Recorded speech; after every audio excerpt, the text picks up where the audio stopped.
नमस्कार, शाम के 6 बज चुके हैं। हल्ला बोल में आप सभी का स्वागत है। मैं हूं आपके साथ चित्रा त्रिपाठी। कोरोना से लड़ाई, कितनी सावधानी, कितनी दवाई, ये अपने आप में बड़ा सवाल है। आपको बता दें कि पहले तो बड़े शहरों को कोरोना ने परेशान किया और अब इसका संक्रमण धीरे धीरे गांवों की ओर बढ़ता हुआ चला जा रहा है। बड़ी खबर आपको दे देते हैं, कोरोना पर केंद्र सरकार की बड़ी बैठक हुई है। ये अहम जानकारी निकलकर सामने आ रही है। 4 राज्यों के साथ स्वास्थ्य मंत्री डॉक्टर हर्षवर्धन ने ये अहम बैठक की है। इसके पहले प्रधानमंत्री नरेंद्र मोदी की ओर से भी अहम बैठक करके सीधे दिशा निर्देश इस पूरे मामले में दिए गए हैं। प्रधानमंत्री की ओर से यह भी कहा गया कि जल्द से जल्द गांवों में जो टेस्टिंग है उसको और तेज किया जाए। इसके अलावा वहां पर दवाइयां और जरूरी सामान पहुंचाया जाए। तो युद्ध स्तर पर अब कोशिशें सरकार की यही है कि हालात को जल्द से जल्द काबू में किया जाए। इन सब के बीच 4 राज्यों के साथ स्वास्थ्य मंत्री डॉक्टर हर्षवर्धन ने बैठक की है। कोरोना पर केंद्र सरकार की ये बड़ी बैठक है जो अपने आप में काफी ज्यादा महत्वपूर्ण हो जाती है। हालांकि अगर हम बीते दिनों से तुलना करें तो आंकड़े कई राज्यों में संक्रमण के घटे हैं, जो एक राहत का संकेत जरूर देते हैं। इस बारे में स्वास्थ्य मंत्रालय की ओर से भी अहम जानकारी दी गई है। लेकिन वैक्सीनेशन ड्राइव जो एक बड़ी चुनौती है, उसको कैसे आगे बढ़ाया जाए, वैक्सीन की किल्लत को, उसकी कमी को कैसे दूर किया जाए, इसको लेकर अहम बैठक की गई है। 4 राज्यों के स्वास्थ्य मंत्रियों के साथ डॉक्टर हर्षवर्धन की यह अहम बैठक हुई है जो अपने आप में बेहद महत्वपूर्ण है।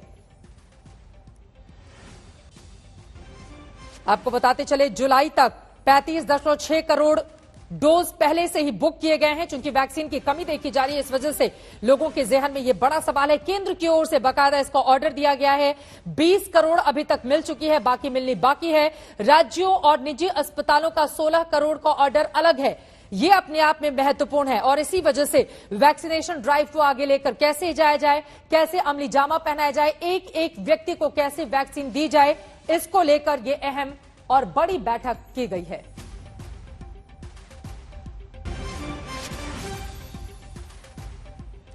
और इस वक्त मौजूदा स्थिति क्या कहती है, किस तरह से इस समय हम लड़ सकते हैं जब वैक्सीनेशन की एक तरफ कमी देखी जा रही है तो दूसरी तरफ सरकार की अहम बैठक ताकि युद्ध स्तर पर कार्य योजना को आगे अंजाम दिया जा सके। गांवों तक जो संक्रमण फैला हुआ है वो कितना खतरनाक हो सकता है हिंदुस्तान के लिए, तमाम ऐसे मुद्दे हैं जो आम आदमी के जेहन में इस वक्त चल रहे हैं। इसका सीधा जवाब देने के लिए इस वक्त हमारे साथ डॉक्टर नरेश त्रेहन लाइव जुड़ चुके हैं, जो कि सीएमडी है मेदांता अस्पताल के, और लगातार डॉक्टर त्रेहन टीवी के माध्यम से और खुद भी सामने आकर लोगों को जागरूक कर रहे हैं और सही सलाह आपके माध्यम से जनता तक पहुंच रही है। सबसे पहला सवाल मेरा यही है कि मौजूदा वक्त में जो स्थिति देखी जा रही है, संक्रमण के आंकड़े घटे हैं और जो मृत्यु दर थी वो भी घटी है।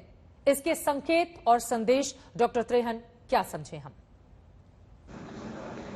ये हमने देखा गया है अभी एक लास्ट 6-7 दिनों में कि दिल्ली और एनसीआर एरिया में कुछ नंबर्स घट रहे हैं। अब नॉर्मली ऐसा होता है कि अगर जो ये 2 हफ्ते ये ट्रेंड बना रहे तो फिर हम सोचते हैं कि ये पीक जो है वो प्लेटो हो गई और कम होने लगी है। तो इसीलिए ये एक मतलब इनकरेजिंग बात है कि ये ऐसा लगता है कि जो जिस रफ्तार से ये पीक बढ़ रही थी उसका प्लेटो आ गया है। तो ये जरूरी है, पर ये जरूर देखा गया है कि ये जो दिल्ली जैसे शहरों में तो कम होएगा और हो रहा भी है, बिल्कुल, बट ये रूरल एरिया में फैल रहा है जिसका हमें और भी ज्यादा फिक्र है। क्योंकि रूरल एरिया में, विलेजेस वगैरह में स्ट्रक्चर ऐसा नहीं है कि वहां पे अच्छी तरह से ट्रीटमेंट करी जाए। और इस चिंता से हम ये सब सोच रहे हैं कि कैसे उनको दवाइयाँ, ऑक्सीजनेटर और ये जो है कॉन्सेंट्रेटर वगैरह कैसे पहुंचाया जाए, इसकी प्लानिंग चल रही है, क्योंकि ये चिंता की बात है। बिल्कुल, ये आपने अहम जानकारी दी है। दिल्ली, मुंबई, कोलकाता, बेंगलुरु के बाद हम सब देख रहे हैं कि गांवों में संक्रमण किस तरह से बैठ रहा है। और सबसे अहम बात जो आपकी ओर से बताई गई है कि शहरों में जिस तरह का हमारा ढांचा है स्वास्थ्य व्यवस्था का, गांवों में उसकी बहुत ज्यादा किल्लत है, इसीलिए परेशान करने वाली तस्वीर सामने आ रही है। गांवों पर मैं और भी सवाल आपसे पूछूंगी, लेकिन आज आते हैं वैक्सीनेशन पर, जिसको लेकर डॉक्टर हर्षवर्धन की ओर से भी बैठक की गई है और इसको कैसे युद्ध स्तर पर आगे बढ़ाया जाए उसको लेकर बाकायदा सरकार प्लान तैयार कर रही है। इसीलिए मेरा अगला सवाल आपसे यह है सर, टीके की पहली खुराक के बाद अगर कोई कुछ हफ्तों में ही कोरोना पॉजिटिव हो गया तो दूसरी डोज उसको कब लेनी चाहिए? लोगों के जो सवाल मेरे सामने आ रहे हैं, ये सवाल मैं आपसे जानना चाहती हूं। जिसको कोरोना हो गया उसके जो एंटीबॉडीज बन जाती हैं उनकी जो सेफ्टी पीरियड हम समझते हैं कि कोई 3 महीने होते हैं। कि 3 महीने के लिए उनको इम्यूनिटी मिल जाती है, तो सेकंड डोज जो है वो एटलीस्ट 6 हफ्ते वेट करके और 12 हफ्ते तक भी किसी टाइम लगवाया जा सकता है। तो हमारा आज की जो रिकमेंडेशन यही है कि आप 12 हफ्ते तक वेट करें और फिर दूसरा डोज लगवाएं, क्योंकि आपको ऑलरेडी इम्यूनिटी मिल गई है, नेचुरल इम्यूनिटी मिल गई है। ये अहम जानकारी है। लेकिन वैक्सीन की दूसरी डोज के बाद अगर कोई कोरोना पॉजिटिव हो गया हो तो उसको लेकर आप किस तरह की जानकारी देंगे? तो 2 बातें देखी गई हैं। जिनके 2 डोज कंप्लीट हो गए हैं और उनको 2 हफ्ते हो गए हैं कंप्लीट किए, तो उनको भी संक्रमण हो सकता है, कोई 5, 7, 10% को होगा, क्योंकि इन्फेक्शन तो अभी भी घूम रही है, वायरस अभी भी है, और अगर जो वो थोड़ी सी भी लापरवाही करेंगे तो उनको ये हो सकता है कि फिर से इन्फेक्शन हो जाए। पर ये देखा गया है कि उन लोगों में जो इन्फेक्शन होती है बहुत ही माइल्ड होती है। जैसे हमने देखा कि हेल्थ केयर वर्कर्स में जो हमने रिकॉर्ड देखा है जी। उसमें से 800 लोगों को हमारे पास रिकॉर्ड है जिनको हुआ है। 400 में ऐसे थे जिनके 2 डोज लग चुके थे और 2 हफ्ते हो गए थे, और 400 ऐसे थे जिन्होंने कोई वैक्सीन नहीं ली थी। तो उन दोनों ग्रुप्स को अगर जो कंपेयर किया जाए तो हमने देखा कि जो 400 जिनको वैक्सीन लग गई थी उनमें से 2 ही जने हॉस्पिटल में एडमिट हुए और वो भी ठीक होके चले गए, बाकी अपने आप घर में ही 10 दिन रह के 11वें दिन काम पे आ गए जी। जो इनको नहीं लगी थी उनमें से कोई 5-7% को हॉस्पिटलाइजेशन होनी पड़ी, और उनकी जो इन्फेक्शन भी थी वो माइल्ड नहीं थी, वो मॉडरेट तक गई थी। तो इसलिए ये जाहिर हो गया इस ग्रुप से कि वैक्सीनेशन की प्रोटेक्शन है, पर ये नहीं सोचा जाए कि बिल्कुल होगा ही नहीं और हम अपना मास्क फेंक सकते हैं, हमें और जो 3 प्रिंसिपल्स हैं प्रिवेंशन के, जो मास्किंग, डिस्टेंसिंग और हैंड हाइजीन है, वो नहीं करनी पड़ेगी, वो गलत है। इसका मतलब हमें अभी सबको, चाहे वैक्सीन लगी है या चाहे वैक्सीन लगने वाली है, हमें चौकन्ना रहना है। इसका मतलब ये हुआ कि हम रेकमेंड कर रहे हैं कि सबको वैक्सीन लगवानी चाहिए, क्योंकि अगर जो आपके 2 डोज कंप्लीट हो जाएंगे और उसके 2 हफ्ते बाद आपको प्रोटेक्शन पूरी हो जाएगी, तो अगर जो हो भी गया तो माइल्ड होगा, बहुत माइल्ड होगा। ये अहम जानकारी आपने दी है और इसी वजह से वैक्सीनेशन बहुत जरूरी है और उसको लेकर किसी भी तरह का भ्रम ना पालें। अगर आपका नंबर आता है तो वैक्सीन लगवाने के लिए आप जरूर जाएं जहां जहां वैक्सीनेशन सेंटर बने हुए हैं। सर, अगला मेरा सवाल यह है, चूंकि कई जगहों पर वैक्सीन की किल्लत देखी जा रही है, इस वजह से लोगों के मन में ये सवाल खड़े हो रहे हैं कि कोरोना संक्रमण से ठीक होने के बाद अब कहा जा रहा है कि आप 6 महीने के बाद वैक्सीन लगवाइए। इसके पीछे की वजह क्या है? क्योंकि पहले इस तरह की कोई गाइडलाइन या कोई नियम नहीं बनाया गया था, लेकिन ये नया नियम आ गया है, तो लोग ये सोच रहे हैं कि क्या वैक्सीन की कमी के कारण सरकार ये कर रही है, या वास्तव में इम्यूनिटी इस तरह की डेवलप हो जाती है जिसके कारण खतरा कम होता है, इसलिए 6 महीने तक का गैप आप आराम से रख सकते हैं। तो ये तो बात ठीक है कि जिसको संक्रमण हो गया उसकी, जैसे मैंने बोला कि हमारा अनुमान है कि 3 महीने तक तो पूरी इम्यूनिटी है, और ये भी कहा गया है कि 6 महीने तक हो सकती है, इसीलिए आप वेट कर सकते हैं। पर ये जो दूसरी बात है कि अगर जो आपने 1 डोज लगा लिया तो आपको दूसरा डोज कब लगाना है, जब आजकल इसमें कोई नई गाइडलाइंस आ रही हैं कि जो कोविशील्ड के वैक्सीनेटेड लोग हैं उनको 12 हफ्ते वेट करना चाहिए। अब मेरा ये विचार है कि ये गाइडलाइन तो आई क्योंकि ये यूके से आई थी और इसीलिए इसको इंडिया में भी कहा जा रहा है, पर अगर जो आप एक वैक्सीन लग गई और अगर जो आप ऐसे एरिया में हैं जैसे दिल्ली जैसे एरिया में, एनसीआर जैसे एरिया में जहां संक्रमण काफी बढ़ा हुआ है, तो 6 हफ्ते में ही ले लें, क्योंकि अपने आप को एक्सपोज नहीं रखना है। 1 डोज से पूरी इम्यूनिटी नहीं होती। अगर जो हमने देखा गया, हमने स्टडी भी करी कि एंटीबॉडीज हमने चेक किए 2 हफ्ते बाद फर्स्ट डोज के, तो लोगों में इतनी एंटीबॉडी नहीं बनी थी। दूसरे डोज के बाद हमने 2 हफ्ते बाद किया तो 90% ज्यादा से ज्यादा लोगों को एंटीबॉडीज बन गई थी। तो इसका मतलब ये है कि ये वैक्सीन के 2 डोज लगने जरूरी है, और अगर जो आपको पूरी प्रोटेक्शन चाहिए, जिस एरिया में बहुत संक्रमण हो रहा है, तो वहां 12 हफ्ते तक मेरे विचार से तो नहीं वेट करना चाहिए, 6 हफ्ते ज्यादा से 8 हफ्ते में लगवा लेनी चाहिए। ठीक है सर, इसी से जुड़ा हुआ मेरा अगला सवाल है, क्योंकि बहुत सारे ऐसे लोग, हम सब ने देखा कि कैसे 4 लाख से ज्यादा आंकड़े लगातार क्रॉस होते हुए चले गए और हजारों लोगों की मौत के आंकड़े भी सभी को बेचैन कर रहे थे। कई ऐसे लोग रहे जिनकी अगर बारी आ गई तो कोरोना से ठीक होने के तुरंत बाद, यानी कि 2 से 3 दिन में या हफ्ते भर के अंदर उन्होंने वैक्सीन की डोज ले ली है। तो ऐसे लोगों के लिए क्या खतरा है या वो सुरक्षित हैं? ऐसे लोगों के लिए आप क्या समझाना चाहेंगे? कोई नोन खतरा नहीं है। हाँ, ये देखा गया हमने कि जिन्होंने तुरंत लगवाया है हफ्ते 2 हफ्ते के बीच में कोविड होने के बाद, उनकी एंटीबॉडीज बहुत हाई चली गई। अब ये किसी को नहीं पता, कोई हमने अभी तक नोटिस नहीं किया कि किसी की जो एंटीबॉडीज है 1000, 1500, 2000 तक पहुंच गई है कि उसको कोई तकलीफ हुई है। ये हमने नहीं देखा है अभी तक, पर वो आहिस्ते आहिस्ते नीचे आ जाती है जैसे टाइम निकलता जाता है। तो अगर किसी ने लगवा भी लिया तो उसमें कोई नुकसान नहीं है, पर लगवाने की जरूरत नहीं है। ये मैं बता रहा था कि एटलीस्ट 3 महीने तक तो बिल्कुल जरूरत नहीं है। अगर जो आपको संक्रमण हुआ है उसके बाद लगवाएं, और 6 महीने तक हमें ऐसा लगता है कि इसकी इम्यूनिटी चलती है एक बार जिसको कोविड हो जाए। बिल्कुल, यानी कि डर और दहशत में आकर कोरोना से ठीक होने के तुरंत बाद लोगों को जाकर वैक्सीन लगवाने की जरूरत नहीं है, ये बातें आपने स्पष्ट कर दी। अब ऐसे में क्या दोबारा संक्रमित होने की उच्च दर का मतलब है कि पहली लहर से बनी जो एंटीबॉडी है वो दूसरी लहर के लिए काम नहीं करता है? नहीं, कई लोगों में देखा गया है कि जिनको पहले माइल्ड इन्फेक्शन हुआ था उनकी एंटीबॉडीज बनी ही नहीं, तो उनकी प्रोटेक्शन नहीं है सेकेंड टाइम से, तो उनको फिर से इन्फेक्शन हो सकता है। तो इसका एक निचोड़ यही निकलता है कि आपको अपने आप को प्रोटेक्ट करना है, चाहे वैक्सीन लगी कि नहीं लगी।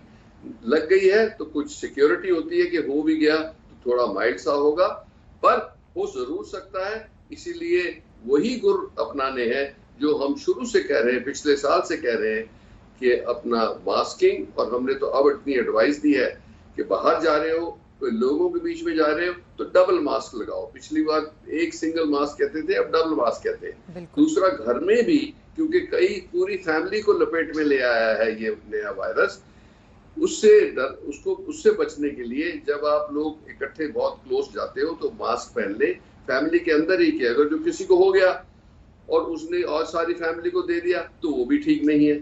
इसीलिए हम कहते हैं जैसे ही आपको गले में खराश हो, जुकाम हो, खांसी हो, बुखार हो, तो अपने आप को आइसोलेट कर ले।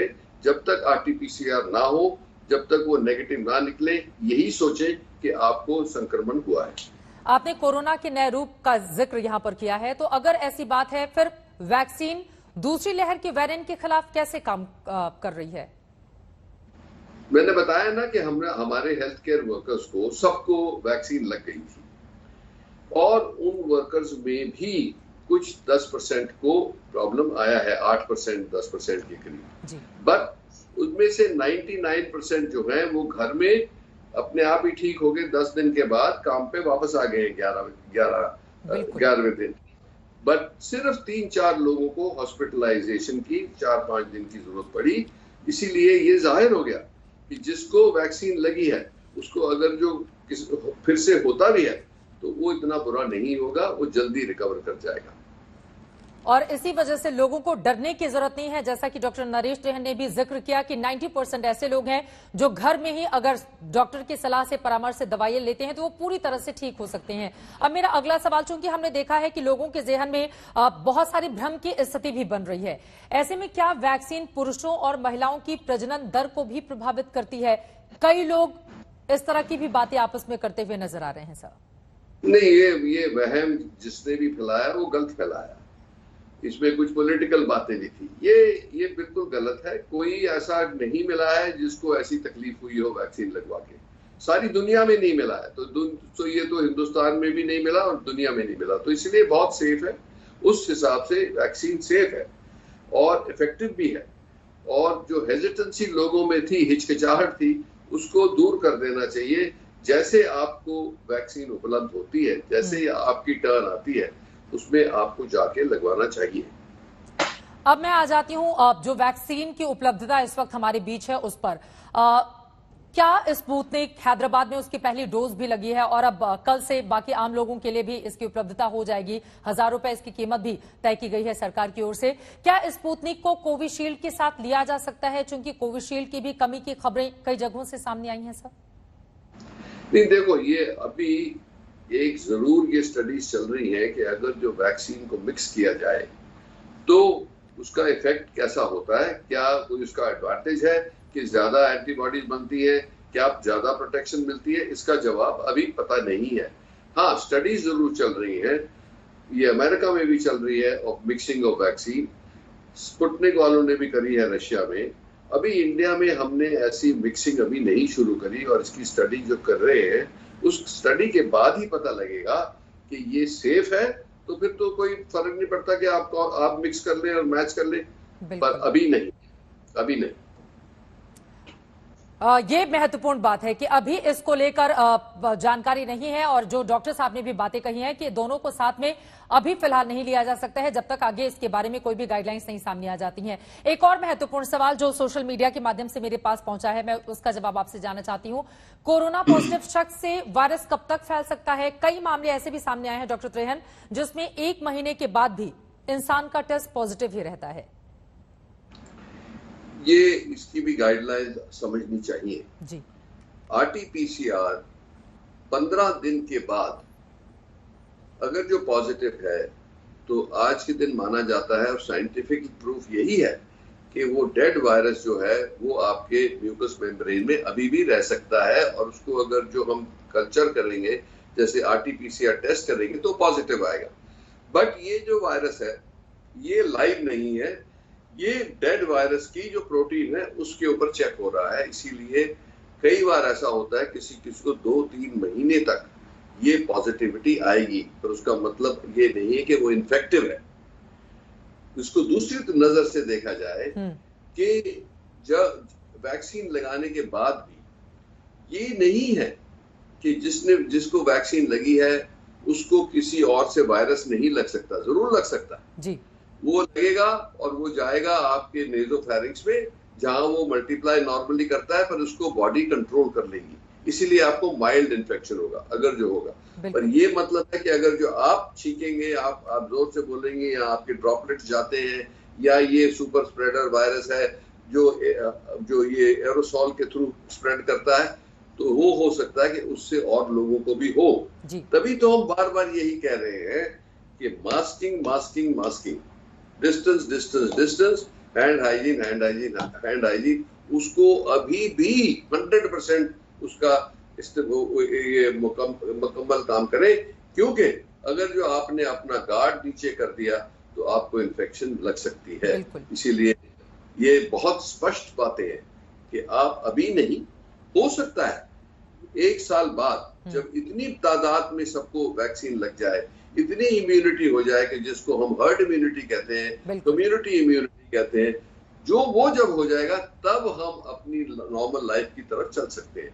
अभी नहीं, क्योंकि हमने एक बार देख लिया, पहले वेव के बाद लोगों ने सोचा वायरस चला गया और आप मिलने जुलने लगे, बड़ी शादियां होने लगी, मेले होने लगे, कुंभ हो गया, होली खेली गई, इलेक्शंस हो गए, उसका तो अंजाम आज हम भुगत रहे हैं। बिल्कुल।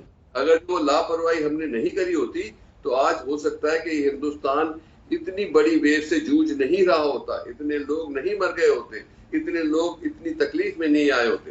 तो इसको फिर से दोहराना नहीं है, क्योंकि तीसरी वेव की आने की पूरी संभावना है। ये बहुत महत्वपूर्ण बात है। आपने कहा कि किस तरह की गलतियां हमने बीते महीनों की, जिसका खामियाजा आज भी हिंदुस्तान भुगत रहा है। और जो 3 मंत्र आपने दिए हैं, अगर इसको एज इट इज फॉलो किया जाए तो यकीनन इस महामारी को हम जल्द ही मात दे सकते हैं। ऐसे में कोरोना से ठीक होने के बाद, जिसका जिक्र हमें पहले के सवाल में मैंने आपसे पूछा था, कोरोना से ठीक होने के बाद भी क्या ऐसे लोग वायरस से किसी दूसरे व्यक्ति को संक्रमित कर सकते हैं? ये भी लोगों के ज़हन में सवाल है। बिल्कुल कर सकते हैं, क्योंकि उनको वायरस लगेगा, उनको तो कुछ प्रोटेक्शन है, पर अगर जो उनके पास कोई है शख्स जिसको वैक्सीन नहीं लगी है या कोरोना नहीं हुआ है और उसको इम्यूनिटी नहीं है, तो उसको लग सकता है। ऐसा हो भी रहा है। तो ये सारी जो प्रिकॉशंस हैं, आप सारा अपने जहन में बिठा लें, अपने दिमाग में बिठा लें कि ये अभी वायरस हर जगह घूम रहा है। जो भी एक्टिविटी आप करेंगे उसको ऐसे करें कि आपको एक्सपोजर ना हो। आप हर जगह वेंटिलेटेड रखें, खिड़कियां खुली रखें, पंखा चलाएं। अगर जो और लोग कमरे में है तो वो एयर सर्कुलेट होती रहे। जितनी डाइल्यूशन होगी वायरस की उतना ही कम रिस्क होगा। बिल्कुल। क्या कोरोना के लिए अब, चूंकि हम सब ने देखा है किस तरह से मेदांता हॉस्पिटल, आपने जो देश के बड़े डॉक्टर्स हैं, उन्होंने युद्ध स्तर पर प्रयास करके बहुत सारे लोगों की जिंदगी को बचाने का काम किया है। अब भी लगातार आप लोग 24 घंटे 7 दिन लगे हुए हैं इस सेवा में। अगला सवाल यह है, क्या कोरोना के इलाज के लिए भारत में डॉक्टर्स के बीच कोई आम राय भी बन पाई है? और साथ ही ये भी पूछा जा रहा है कि क्या हमारे पास विश्व स्तर का इलाज है ताकि जल्द से जल्द लोगों को हम ठीक कर पाए? देखो, अल्टीमेटली जो इसकी 3 बातें मैंने बताई, एक तो जो मैंने बताया कि जो पब्लिक कर सकती है, दूसरा जो हम हॉस्पिटल वाले और हेल्थ केयर वाले कर सकते हैं। तो हमारे हाथ में जो हथियार है कि जिसको लग गया संक्रमण या उसको ऑक्सीजन की जरूरत है या उसके फेफड़े खराब हो रहे हैं, उसके लिए हमारी ट्रीटमेंट है और बहुत हद तक कॉमन प्रोटोकॉल बन गई है, जिसमें सबको ये नॉलेज दिया गया है कि भाई इस स्टेज पे ये दवाई इफेक्टिव होती है। पर ये देखें कि डॉक्टरी में और या मेडिसिन में ये एक बहुत अहम बात है कि एक डॉक्टर की जजमेंट बहुत इंपॉर्टेंट है कि इस शख्स को क्या दिया जाए, क्योंकि 2 पेशेंट एक से नहीं होते। बिल्कुल, प्रिंसिपल्स होते हैं, पर जो टेलर करना है एक पेशेंट के लिए, उसके लिए एक्सपर्टीज चाहिए। तो जिन लोगों को तकलीफ है और एक्सपर्ट की जरूरत है तो एक्सपर्ट की सर्विसेज जरूर लें। और ये अभी भी ये प्रोटोकॉल जो बन गई है वो बन गई है। वैक्सीन हमारा हथियार है और अब एक नई चीज जिसको हम मोनोक्लोनल एंटीबॉडीज कहते हैं, वो एक कंपनी है रीजेनरॉन जो बनाती है। फॉर्चुनेटली वो इंडिया में अप्रूव हो गई है और आने वाले कुछ दिनों में ही ये उम्मीद है कि वो मोनोक्लोनल एंटीबॉडी उपलब्ध हो जाएंगी इंडिया के अंदर, जैसे अगले हफ्ते के एंड तक ये उम्मीद है। उससे क्या फायदा होता है? मोनोक्लोनल एंटीबॉडीज जो है वो वायरस को वो ब्लॉक कर देती हैं। तो ये मोनोक्लोनल एंटीबॉडीज अगर जो बीमारी की शुरुआत में ही दे दें, पहले 5 दिनों में दे दें, 6 दिनों में दे दें जी, तो ऐसा देखा गया है, खास करके अमेरिका में बहुत इसका इस्तेमाल हुआ है। और जैसे प्रेसिडेंट ट्रंप को भी दिया गया था कि 2-3 दिन में वो बिल्कुल ठीक हो जाते हैं, क्योंकि ये एंटीबॉडीज जो है ये वायरस को ब्लॉक कर देती है। अब ऐसा होगा हिंदुस्तान में भी, तो ये सुविधा उपलब्ध हो जाएगी अगले हफ्ते 10 दिन में, तो बहुत सारी लोगों को राहत मिलेगी। उम्मीदों की जानकारी आपने दी है और यकीनन जल्द से जल्द ये सुविधा लोगों तक मुहैया हो, ताकि आम जनता जो इस वक्त काफी ज्यादा परेशान चल रही है, अलग अलग हिस्सों से जिस तरह की तस्वीरें बेचैन करने वाली सामने आ रही हैं, उन तस्वीरों पर रोक लग पाए। अब अगला सवाल, चूंकि एक बड़ी आबादी अपने घरों के भीतर कैद है, साथ ही जिन लोगों को कम लक्षण है या जिनको लक्षण नहीं है वो होम क्वारंटीन है, ऐसे में उन परिवार को आप क्या सलाह देना चाहेंगे? क्या होम क्वारंटीन के बाद घर की बड़े पैमाने पर सफाई होनी बहुत जरूरी है? कितने बार किया जाए? घर पे वो कौन कौन सी बातें हैं जिसका ध्यान रखना बहुत जरूरी है? डॉक्टर त्रेहन, इसका मतलब ये है कि आप सैनिटाइजेशन करेंगे। जैसे कोई होम क्वारंटीन में एक हम एडवाइस देते हैं कि एक ही कमरे में वो जिसको हुआ है संक्रमण वो उसी कमरे में रहे, उसके साथ बाथरूम अटैच होना चाहिए कि उनको बाहर जाके सारी फैमिली के साथ बाथरूम शेयर नहीं करना है। उनके खाने के लिए जो खाना दिया जाता है, अगर जो आप डिस्पोजेबल यूटेंसिल्स यूज कर सकते हो, जैसे प्लेटें मिलती हैं, प्लास्टिक के कप भी मिलते हैं, अगर जो वो करें और उसको गार्बेज बैग में बंद करके डिस्पोज कर दिया जाए तो वो सबसे अच्छा है। तो इसीलिए ये जरूरी है कि उनके बर्तन जो है जिसको संक्रमण है वो सारी फैमिली से अलग रखे जाएं, कोई उनका कम्युनिकेशन ना हो, और जो उनका केयर टेकर है वो हर वक्त अपना 95 मास्क लगा के ही उनके दरवाजे पे जाए, और वो पेशेंट जिसको लग गया है उसको भी N95 मास्क हर वक्त रखना चाहिए कि कोई उनके पास ना आए, और डिस्टेंस से भी आए तो दोनों मास्क पहन के रखें। इससे बेस्ट प्रिकॉशन हो सकता है, प्रिवेंशन हो सकता है।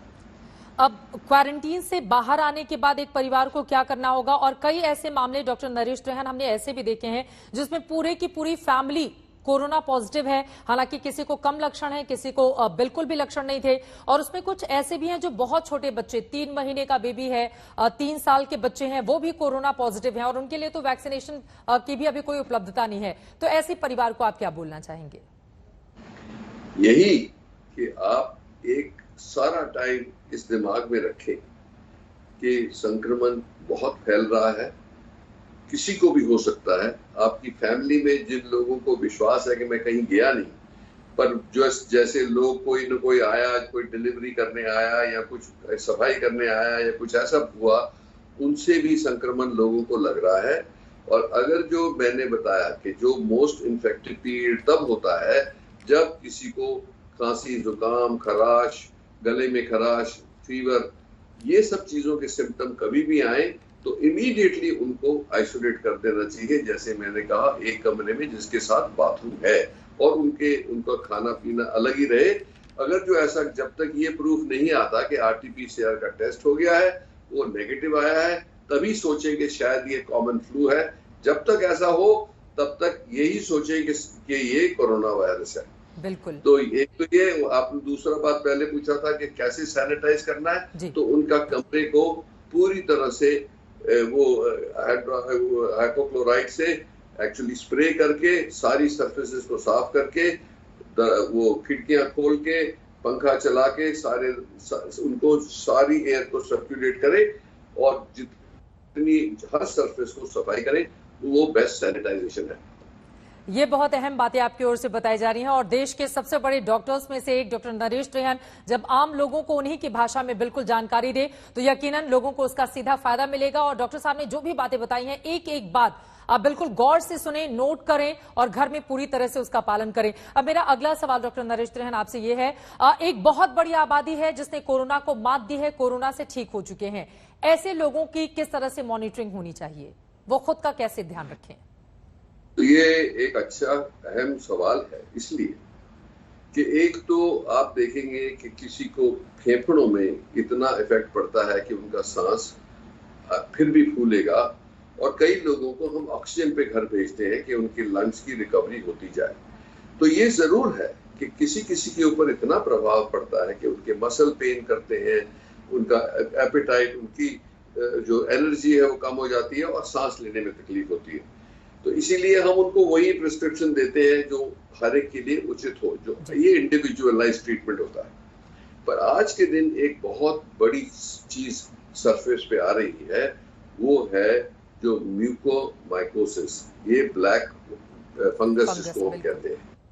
ये बहुत खतरनाक चीज है और किनको होती है ये मैं वार्निंग दे दूं।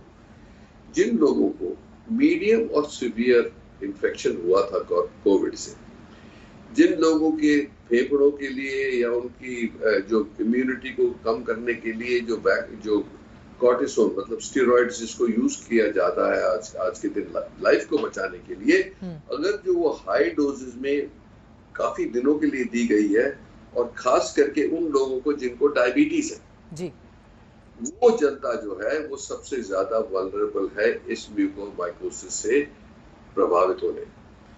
तो उनको ये लग गया तो ये बहुत डेंजरस है, क्योंकि इसका पता नहीं लगता जब तक वो फैल ना जाए। तो मैं आज ये आपके माध्यम से ये लोगों को बताना चाहता हूँ कि इस म्यूकोमाइकोसिस के क्या सिम्टम्स होते हैं जी। तो सबसे ज्यादा जो पहले सिम्टम आता है वो आता है कि नाक के अंदर ब्लॉकेज सा लगता है कि ब्लॉकेज आ गया बिल्कुल।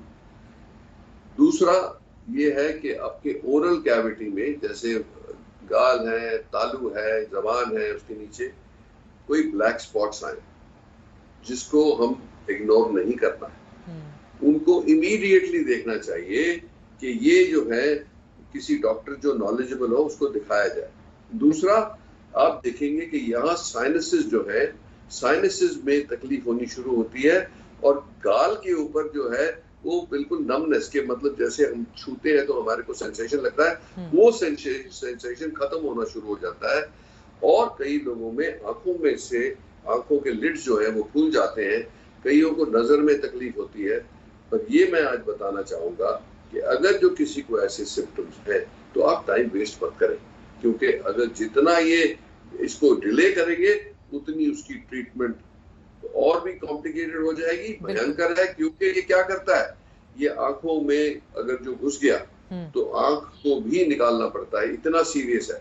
और अगर जो ये ब्रेन में चला गया, जो साइनसिस के माध्यम से ये ब्रेन में चला गया, तो फिर मेनिंजाइटिस हो जाता है, जिससे बहुत ही मुश्किल से इंसान बचेगा। तो इसीलिए इसकी ट्रीटमेंट है, ट्रीटमेंट एंटी फंगल है, स्टैंडर्डाइज्ड है। इसका सबसे बड़ा काम ये है कि जहां भी मिले उस एरिया को सफाई करनी है। साइनसेस में मिले तो साइनसेस की सफाई करनी है। कोई अगर जो पैच है तो उसको निकाल दिया जाता है और उसको एग्जामिन किया जाता है पैथोलॉजी में, क्योंकि इसकी कंफर्म डायग्नोसिस उसी से होती है। इसको कल्चर करना बड़ा मुश्किल होता है, पर वो ब्लैक पैच को अगर जो हम निकाल देते हैं उसको फिर पैथोलॉजिस्ट देखेगा स्लाइड के अंदर और वो बता सकता है कि हाँ ये म्यूकोमाइकोसिस है। जिसको ये प्रूव होता है उसकी इमीडिएट जो है ट्रीटमेंट शुरू हो जानी चाहिए, तो इसकी ट्रीटमेंट इफेक्टिव हो सकती है। अगर जो डिले हो गया, अगर जो ब्रेन में चला गया, आई बॉल के अंदर चला गया या जबड़ों में पूरा फैल गया, तो उसका बहुत ही तकलीफमंद होता है और उसकी जो सर्वाइवल रेट भी है वो भी बहुत कम हो जाता है। तो इस पे ये ध्यान रखें कि जिसको को भी ये ऐसे सिम्टम जो मैंने बताए हैं अगर जो होंगे तो उसको जाके जो ईएनटी डॉक्टर्स हैं, जो आई के डॉक्टर हैं या इंटर्निस्ट जो एक्सपर्ट है कोविड में, उसके पास आप जाके अपना एग्जामिनेशन करा ले, क्योंकि ये उचित है कि जल्दी मिल जाए। उसकी ट्रीटमेंट सिंपल है, अगर जो बहुत लेट पता लगेगा तो बहुत ही कॉम्प्लिकेटेड ट्रीटमेंट है और जान भी जा सकती है। तो ये वार्निंग मैं देना चाहूंगा। ये नई चीज आई है। बड़ी बात आपकी ओर से डॉक्टर नरेश त्रेहन कही गई है। ब्लैक फंगस को लेकर आपने न सिर्फ लक्षण बताए बल्कि ये भी बताया कि उसका इलाज है, लेकिन उसके पहले जरूरी ये हो जाता है कि जल्द से जल्द आप इसकी पहचान कर पाएं और तुरंत डॉक्टर से संपर्क करें, क्योंकि ये इतना खतरनाक है कि आगे आने वाले वक्त में अगर आपने जरा भी देरी की तो आपकी जान भी जा सकती है। ये महत्वपूर्ण है। अब आगे बढ़ते हुए एक और सवाल जो जेहन में है, क्या ये सच है कि आंखों के रास्ते भी वायरस शरीर में पहुंच रहा है, और अगर ऐसा है तो आंखों को भी क्या ढककर इस वक्त रखने की जरूरत है, चश्मा, गॉगल्स या कुछ, किस तरह से इस बात को आप बताएंगे? नहीं, ये बाहर से नहीं आता, ये अंदर से आता है। और अंदर से आएगा तो आपको अगर जो ऐसा लगता है कि कुछ धुंधला पड़ रहा है, अगर जो आपके आईलिड सूज रहे हैं, अगर जो आपके साइनसेस के ऊपर ये सोजिश सी लग रही है या बिल्कुल नमनेस सी लग रही है, या आपके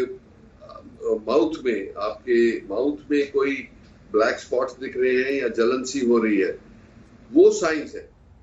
अभी हमने देखा कि कई मरीजों में जैसे दांत में लग गया तो दांत हिलने लगे, जैसे सूज गए, गम सूज गए।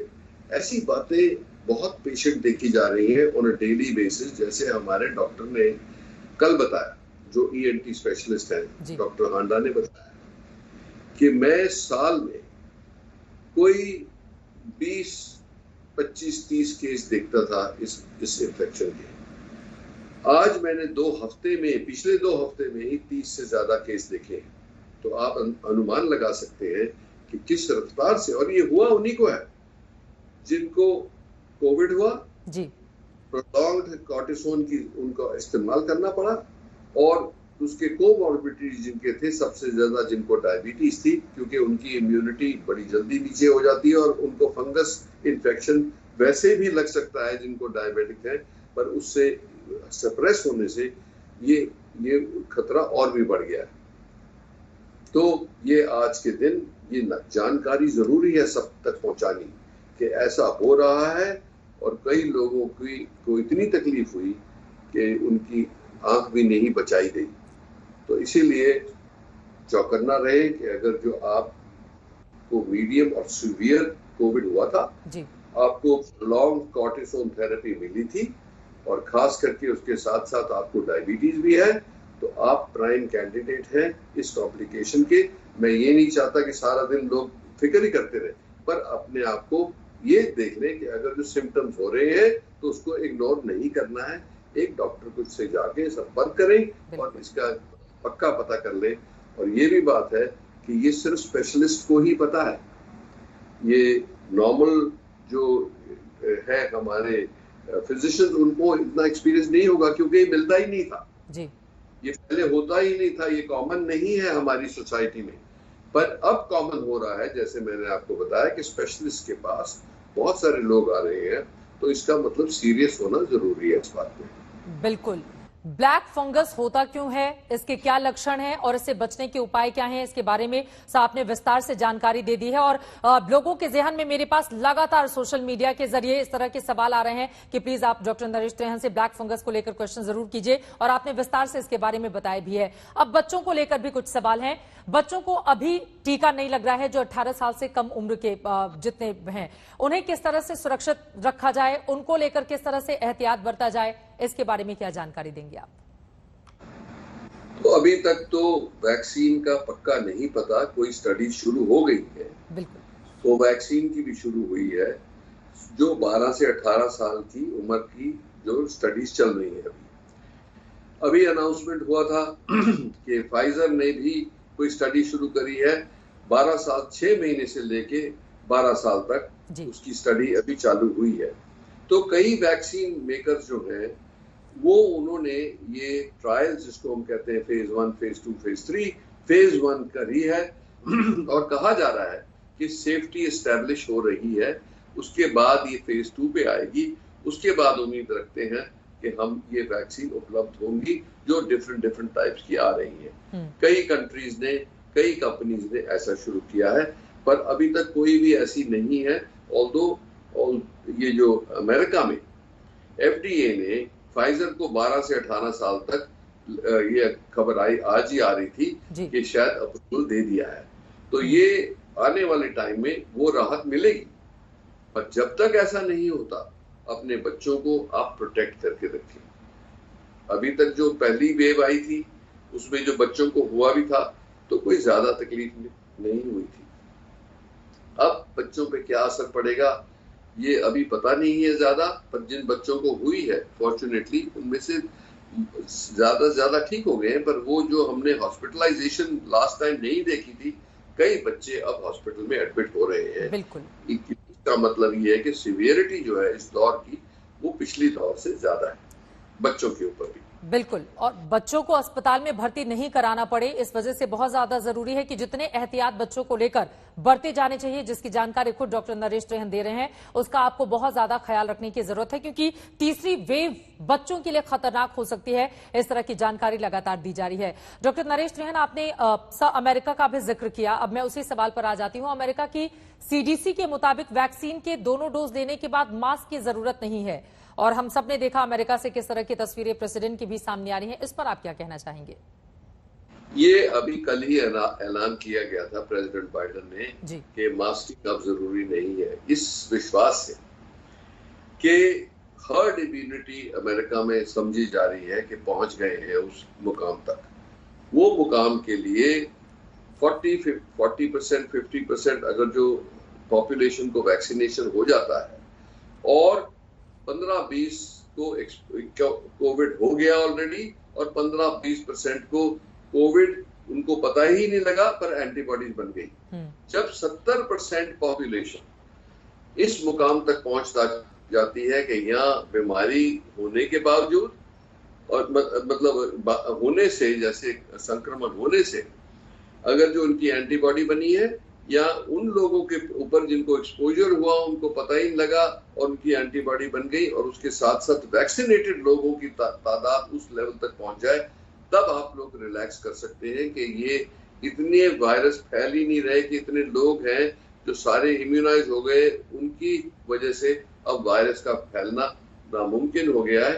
पर अभी भी मास्क उतारे, पर ये भी है वो फिर भी वो डिस्टेंस रख रहे हैं।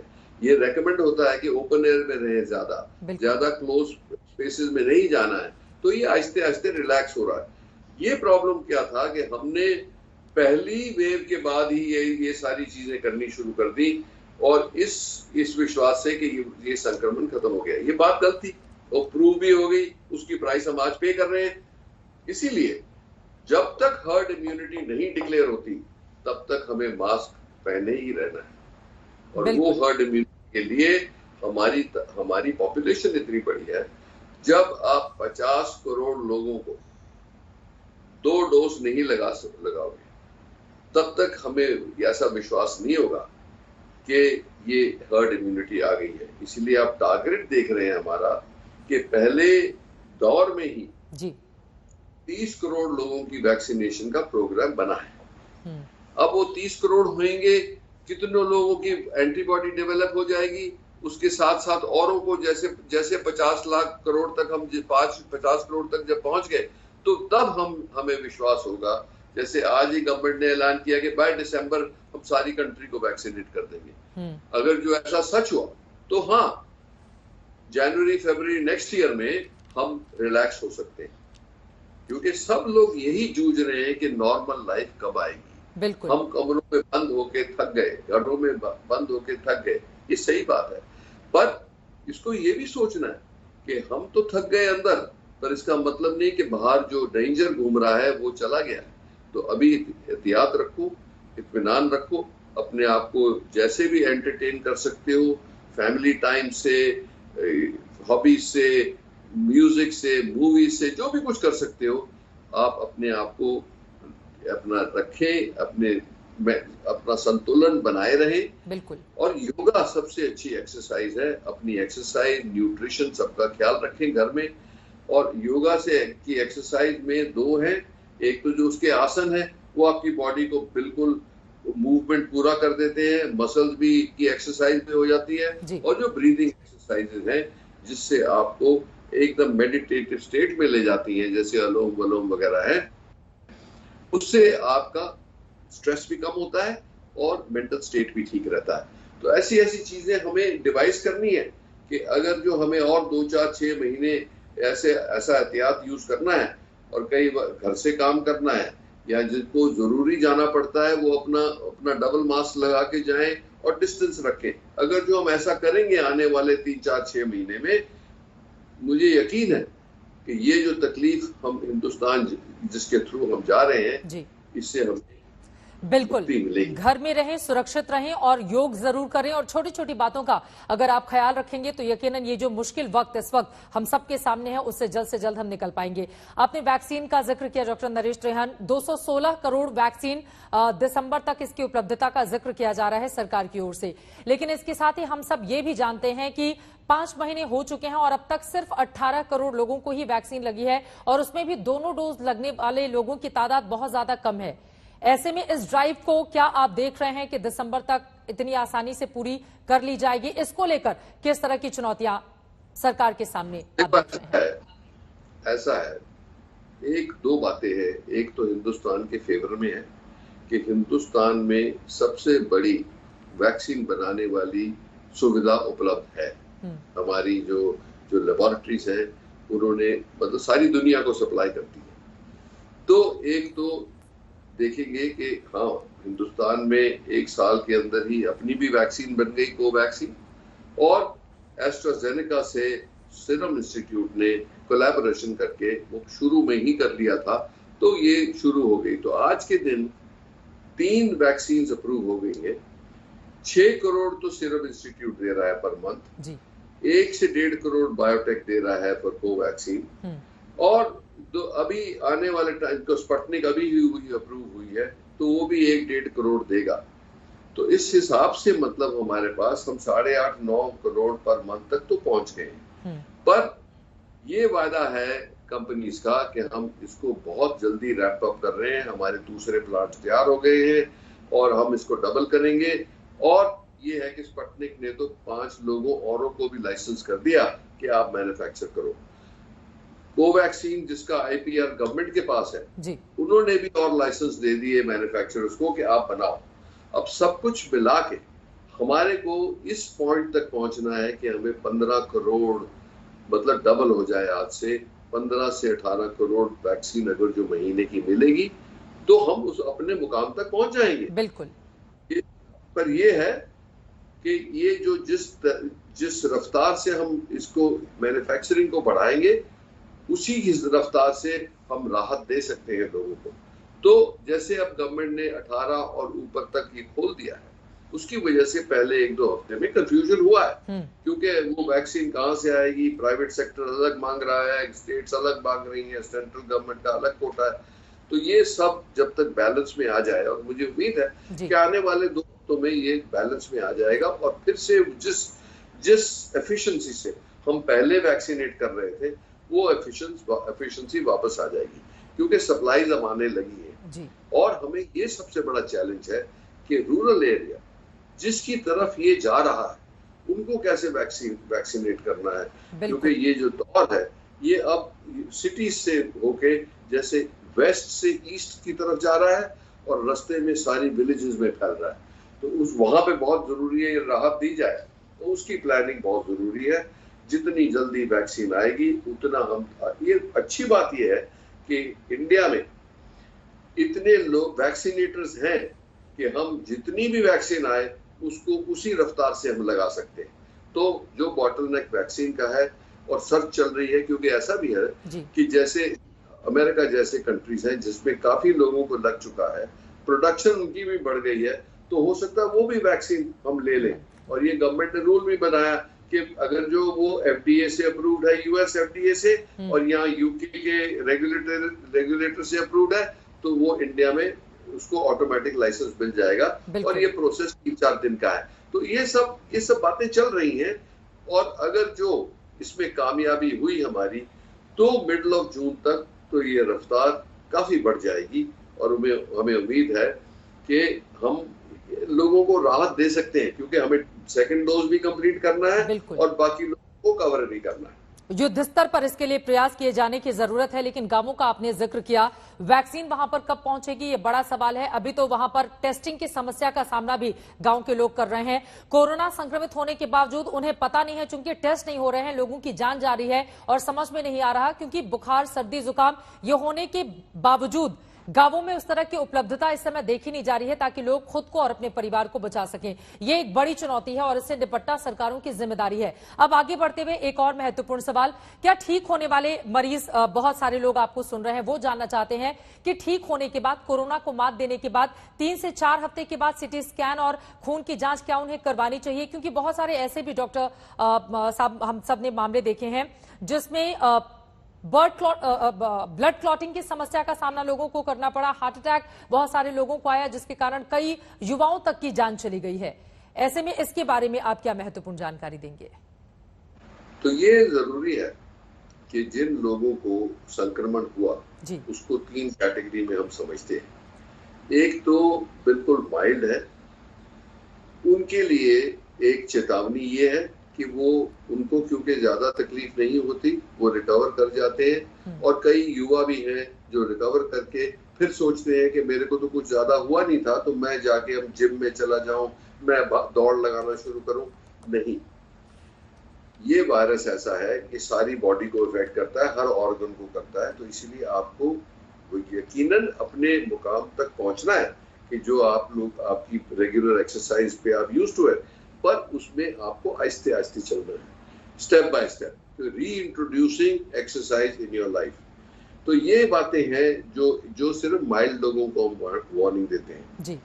जिन लोगों को मॉडरेट हुआ, उनके लंग्स पे इफेक्ट पड़ा, तो हाँ, हम ये चाहते हैं कि अगर जो वो उनके सीटी स्कैन में अगर जो 50% या 50% से ऊपर का प्रभाव पड़ा था, तो उनका रिपीट करना चाहिए सीटी स्कैन 1 महीने बाद, ठीक होने के 1 महीने बाद। और उनको भी ये एहसास होना चाहिए कि जो ब्रीदिंग एक्सरसाइजेज हैं, जिससे आप लंग्स को फुला के रखेंगे, उनको टॉयलेट ठीक रखेंगे लंग्स का, तो आपकी रिकवरी अच्छी हो सकती है। बिल्कुल।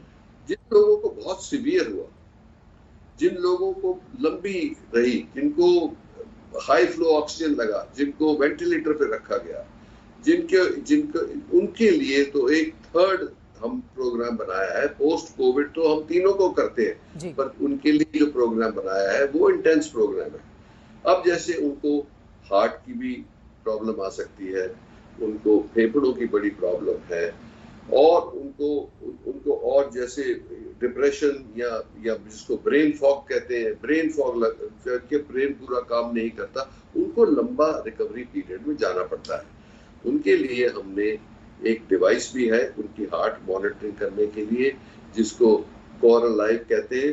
वो छोटी सी स्टिक है जो हम दे देते हैं, उससे घर पे आप हमें दिन में एक बार या 2 बार जो हम प्रिस्क्राइब करेंगे या 3 बार, जितने भी करें, अपना कार्डियोग्राम हमें डायरेक्टली मेदांता में भेज सकते हैं जी। हमारे कमांड सेंटर में वो आ जाता है, उसको डॉक्टर उसी टाइम ही पड़ेगा।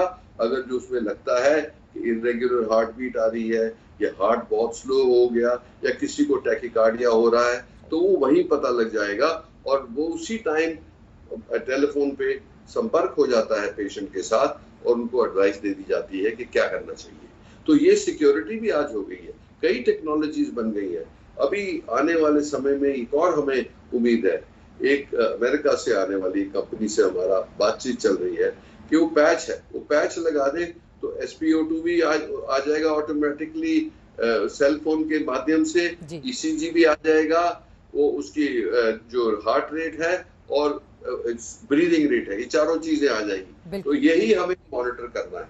तो ऐसी ऐसी चीजें बन रही हैं, आ भी गई हैं, जिससे हम सेफ्टी, घर पे सेफ्टी बढ़ा सकते हैं। पर इन लोगों को, जैसे पब्लिक को एहसास होगा, वैसे ही वो ये डिवाइसेस का इस्तेमाल करेंगे, उतनी सेफ्टी बढ़ती जाएगी।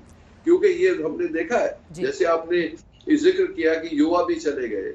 आप तो जानते हैं कि हमारे एंकर, बहुत फेमस एंकर सरदाना जी भी चले गए, उनको भी सडन हार्ट अटैक हुआ।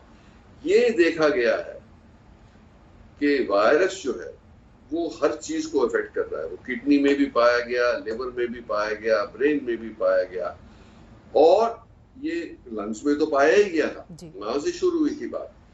पर इसीलिए इसका मतलब है किडनी फेलियर भी हो सकता है, लिवर फेलियर भी हो सकता है, ब्रेन में भी मेनिंजाइटिस टाइप हो सकता है, और हार्ट को जो हम कहते हैं मायोकार्डाइटिस के वायरस जो लगेगा तो जो हार्ट का मसल है उसमें इन्फ्लेमेशन आ जाती है कि वो पूरा काम नहीं करेगा। हमने देखा है कि 65% नॉर्मल हार्ट बीटिंग होती है, वो 20-25% पे पहुंच जाती है।